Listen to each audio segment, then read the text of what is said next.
એકતા film entertainment દ્વારા સુરત ખાતે અવસર ફોરનું આયોજન કરવામાં આવ્યું છે। આ પ્રોગ્રામ થકી નાનાથી નાના કલાકારોને એક પ્લેટફોર્મ મળી રહેશે તેવું આયોજકો દ્વારા જણાવવામાં આવ્યું હતું। સુરતના આંગણે અવસર ફોર આવી રહ્યું છે। સુરતના અવસર સ્નેહ મિલનના ઓર્ગેનાઇઝેટર છે હિંમત લાડુમોર અને વૈશાલી જાની। આ અવસરમાં સુરતના ફિલ્મી કલાકારો અને નાનાથી લઈને મોટા કલાકારો ટેકનિશિયન આ પ્રોગ્રામમાં ઉપસ્થિત રહેશે અને એકબીજાની મુલાકાતથી આગળ જતા કોઈક જગ્યા પર મદદરૂપ થઈ શકે એ આશયથી આ અવસર ફોરનું આયોજન કરવામાં આવી રહ્યું છે। મારું નામ મહેશ પટેલ છે। હું ફિલ્મ ડિરેક્ટર પ્રોડ્યુસર છું અને અમે એક આ ફિલ્મ જગતને આગળ લાવવા માટે એક કોશિશ છે અમારી કે દરેક નાનામાં નાનો કલાકાર અને નાના કલાકારથી લઈને એક સારા પ્રોડ્યુસર સુધી અને એક ઓળખાણ થાય, એને એક પ્લેટફોર્મ મળે અને ભવિષ્યમાં એ પણ કંઈક કામ કરી બતાવે। બીજી વસ્તુ છે કે અમે જ્યારે આ સ્ટાર્ટ કરેલું છે એમાં હિંમતભાઈનો બહુ મોટો ફાળો છે કે આ બધાને ભેગા કરીને એક સાથે ચાલે છે। તો આ અવસર 4 એક એવા માધ્યમ પર પહોંચાડવું છે કે નાનામાં નાના કલાકારને, નાનામાં નાના ટેકનિશિયનને બી એક પ્લેટફોર્મ મળે ને ભવિષ્યમાં એની એક કારકિર્દી બને। કલાકારોને શું બેનિફિટ છે? કલાકારને બેનિફિટ એ છે કે આજે કલાકાર કામ તો કરે છે, એનામાં કંઈક આવડત છે, પણ એને લોકો ઓળખતા નથી। લોકો મીન્સ કે જે ટેકનિશિયન આ ફિલ્મ જગત ઓળખતું નથી, તો આ પ્લેટફોર્મ પરથી એક ઓળખાણ થશે અને ઓળખાણના કારણે એને ક્યાંય ના ક્યાંય કામ મળી રહેશે। એ આયોજનમાં કેટલા કલાકારોને ભેગા થવાની છે? ગઈ વખતે અમારે 400નું ટાર્ગેટ હતું, આ વખત 600 થી 700 કલાકારોનું ટાર્ગેટ છે। તમે એને કઈ રીતે સન્માનિત કરશો? અમે નાનામાં નાના કલાકારને ટેકનિશિયન, પ્રોડ્યુસર, ડિરેક્ટર કે આ લાઇનની અંદર જે કંઈ જોઈન્ટ છે એનું એક એવું પ્લેટફોર્મ પર દરેકની વચ્ચે સન્માન કરવા માગીએ છીએ કે એને પોતાને એક આગળ જતાં એમ થાય કે ને હું કંઈક છું અને એનાથી પ્રેરણા મળે અને આગળ આવે।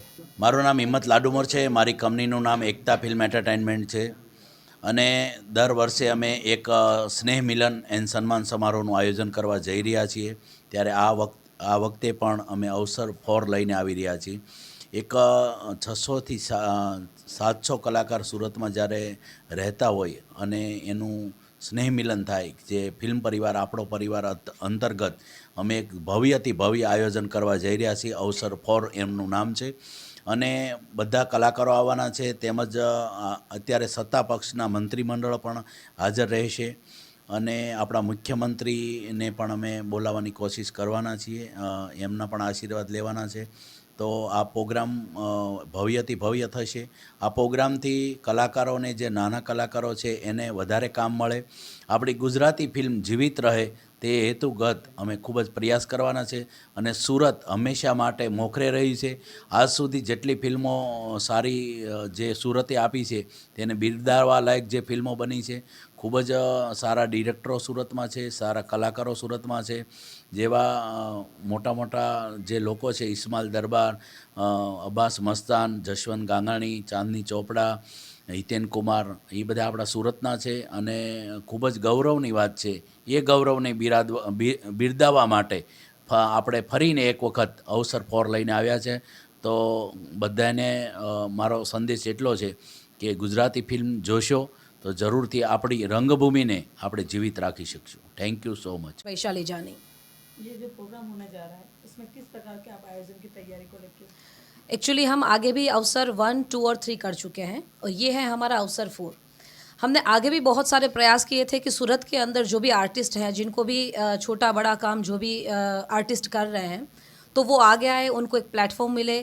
ये हमारा प्रयास था कि ये जो अवसर हम कर रहे हैं उसमें सब आर्टिस्टों को बुला के उनका सम्मान करना हमारा आशय है और सबको मिला के एक प्लेटफॉर्म पर इकट्ठा करना है, क्योंकि सबको एक पहचान की ज़रूरत है। आज देखिए, सूरत के अंदर बहुत सारे व्यवसाय हैं, सूरत बहुत सारे चीज़ों के लिए जाना माना जाता है, बट कहीं ना कहीं आज हमें ये लगता है कि ये जो हमारा फिल्म जगत है वो सूरत कहीं ना कहीं इतना आगे नहीं है जितना उसको जाना चाहिए।